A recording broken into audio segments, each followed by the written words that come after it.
আলাইকুম। আমরা এখন এসে উপস্থিত হয়েছি বহরমপুর বেলডাঙ্গা। সেই বেলডাঙ্গায় যে বাবরি মসজিদ হুমায়ুন কবির শিলান্যাস করতে এইখানে আমরা উপস্থিত হয়েছি। এখন সবাই হয়তো জানে না যে বাবর মুঘল সাম্রাজ্যের রাজা ছিলেন।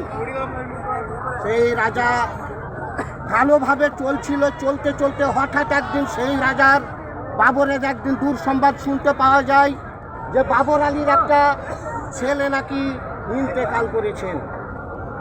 তাই সেই ইন্তেকাল করার পর বিদেশে গেছিলেন, বিদেশ থেকে আসে খবর পায় আবার যে উনার বড় ছেলে হুমায়ুন কবির, সে হুমায়ুন কবির নাকি অসুস্থতা হয়েছে।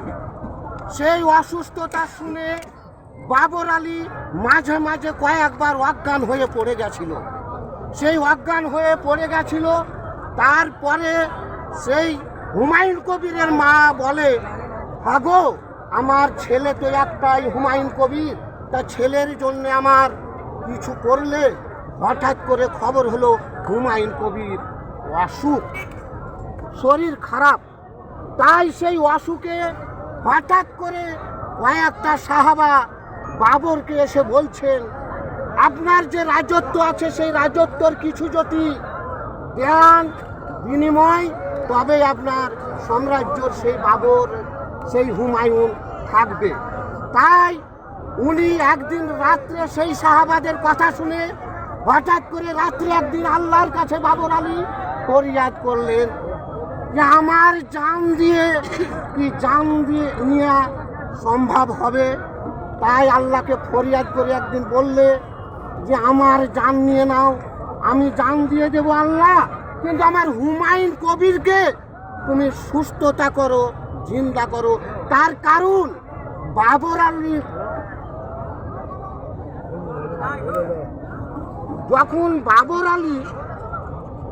আলী যখন অসুস্থ, হুমায়ুন কবির যখন অসুস্থ হয়ে পড়েন, তখন বাবর আলী আল্লাহর কাছে ফরিয়াদ করেছিলেন যে আমার হুমায়ুনকে সুস্থ করেন। সেই সুস্থ করার কারণ বাবর আলী যখন যুদ্ধে যায়, কয়েকবার যখন যুদ্ধ করে, তখন বাবরের বড় পুত্র হুমায়ুন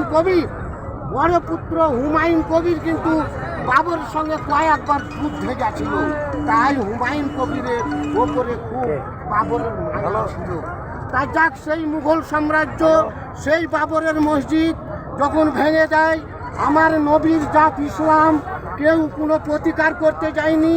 তাই আমার ভাই মুর্শিদাবাদের হুমায়ুন কবির, সেই বাবর আলীর ছেলের নাম ছিল হুমায়ুন কবির। সেই আজকে মুর্শিদাবাদ হুমায়ুন কবির, তার উপরে সহায় হয়ে আল্লাহ কিন্তু মুর্শিদাবাদে সেই বাবরি মসজিদের শিলান্যাস করছে। তাই আমি আর কিছু বললাম না। সেই বাবর আলী জিন্দাবাদ, ইসলাম দরদি ভাই আমার বাবর আলী জিন্দাবাদ। এই শিলান্যাসে কত হাজার শত লোক, রাস্তা জাম হয়ে গেছে, মাঠে ময়দানে এদিকে ওদিকে খালি সবাই আপনারা দেখেন কত মানুষ এসছে। ইট নিয়ে এসছে, কেউ এক বস্তা সিমেন্ট নিয়ে এসছে, কেউ কিভাবে নিয়ে এসে সেই বাবরি মসজিদ শিলান্যাসের মানুষ যাতে এখানে আমি